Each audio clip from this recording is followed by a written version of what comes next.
La vie d'un homme, c'est comme un arc, une flèche. Avant que la flèche ne parte dans sa direction vers sa cible, si on n'a pas bien tendu l'arc, la flèche ne peut pas atteindre son but. Elle risquerait de se fatiguer sur la route puisqu'elle n'a pas eu assez d'élan.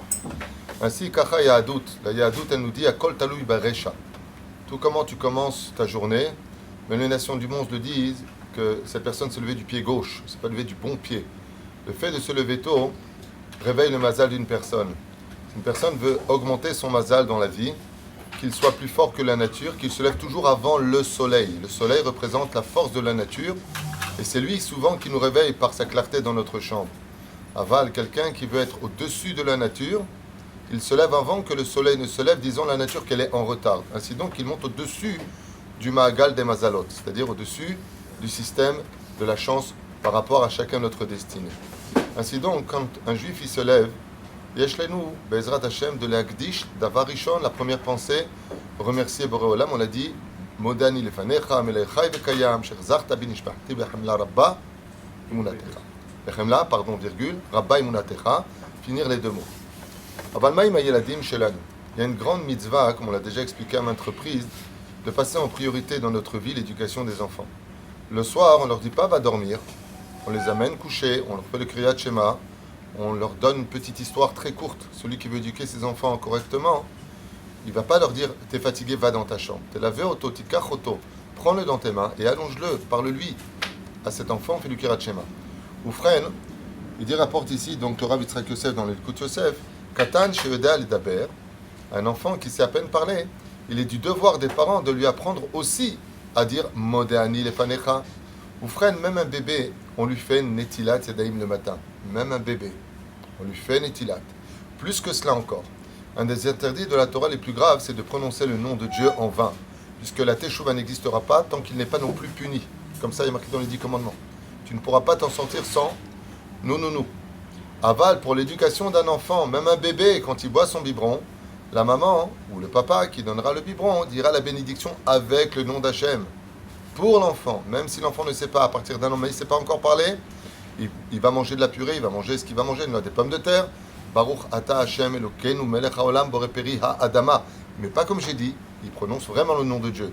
Et elle n'a pas besoin de goûter pour autant. Pourquoi ? Parce que pour l'éducation, Dieu il dit par contre pour l'éducation des enfants, tu peux prononcer mon nom.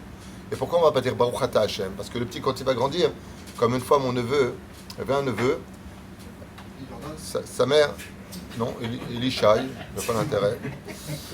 Elishai, comme apparemment il disait Baruch Ata Hashem, le petit, quand il a grandi, il disait Baruch Ata Hashem. Il dit non, il ne dit pas Hashem, il dit Baruch Ata Adonai, Lamdeni Chukecha. Je finis le verset.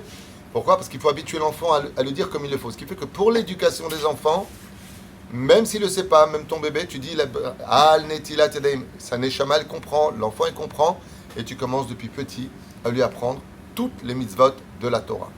Mamash, même pendant Birkat Amazon, tu le prends sur toi, qu'il voit, qu'il écoute. Pourquoi ? Parce que les enfants sont des cassettes vierges qui enregistrent très facilement les choses pour l'habituer, lui et son corps, à aimer la Torah, respecter la Torah.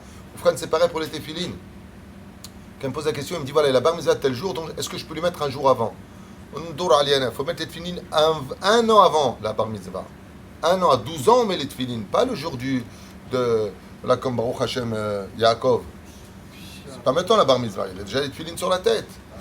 Lama, pour que le jour de la bar mitzvah, il dit pas c'est quoi ces trucs carrés là, comment on les met, comment ça se passe.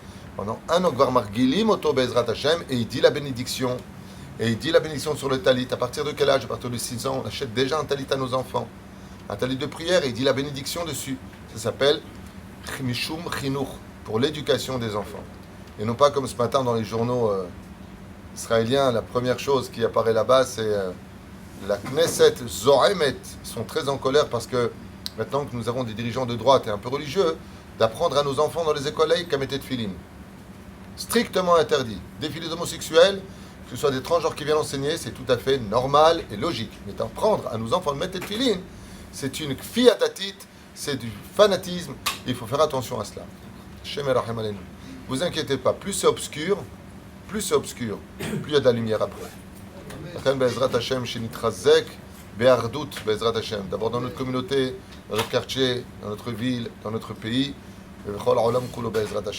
N'hésitez pas à investir chez vos enfants Mamash, surtout dans cette période, parce que sans Torah, on va droit dans un mur.